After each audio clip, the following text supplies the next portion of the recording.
Hello YouTube friends.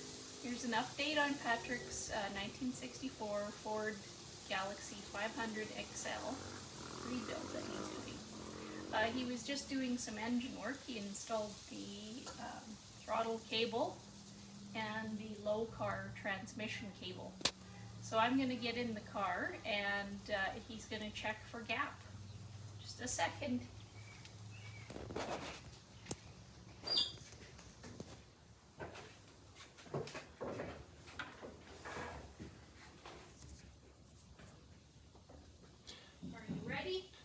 Yes, like she said, I need to have a bit of gap right in here. So I should be able to pull the cable with the throttle all the way and have a bit of room there. So it looks like it's working well. So I know this isn't the final adjustment, but it'll get me close to where it needs to be for final adjustment. See you later. This is an update of my throttle cable and TV cable installation for my AOD.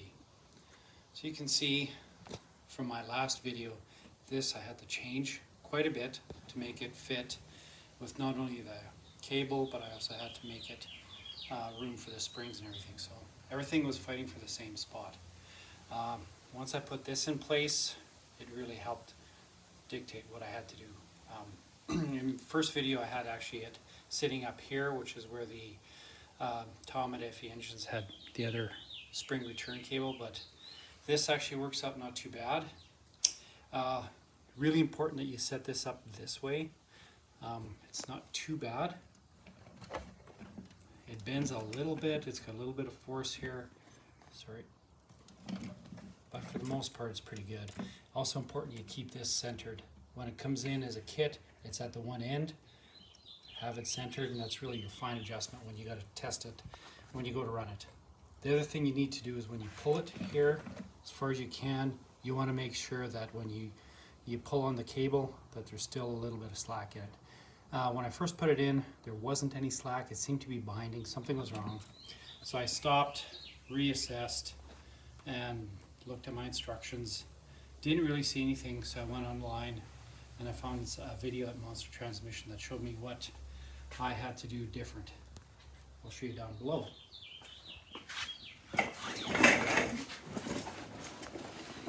Alright, so a couple of things here. You can see how the install is. Really important that this bracket goes this way. When it comes in as a kit, it's actually, the bracket goes this way. What I found was this didn't have much travel. It would go this far, and then when you can see in here there's a sheathing. It was actually hitting the sheathing and it wasn't going very far.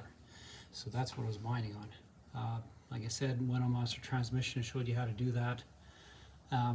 Got it back together and it seems to be working actually quite well.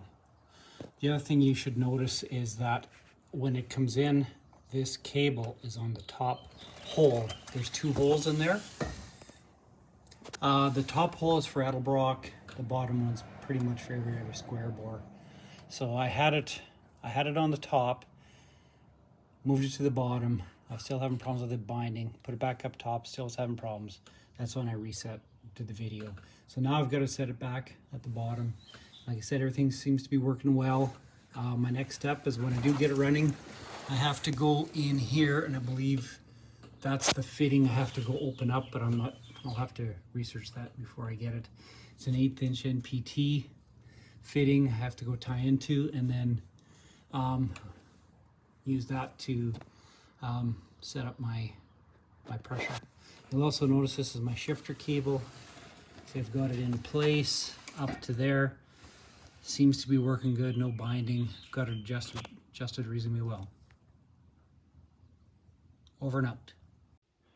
Alright, so I bought a universal shifter for my AOD. It was supposed to work on an AOD, but 64 Galaxie, they're a little bit unique. So what I did is I ended up bending the rod that came with this universal shifter and reusing this end piece. That way I can still retain the original shifter on the car without any issues. And then I put this in, it's basically like a joint. So I can put that in and I can adjust it infinitely. So hopefully it works good. I'll let you know.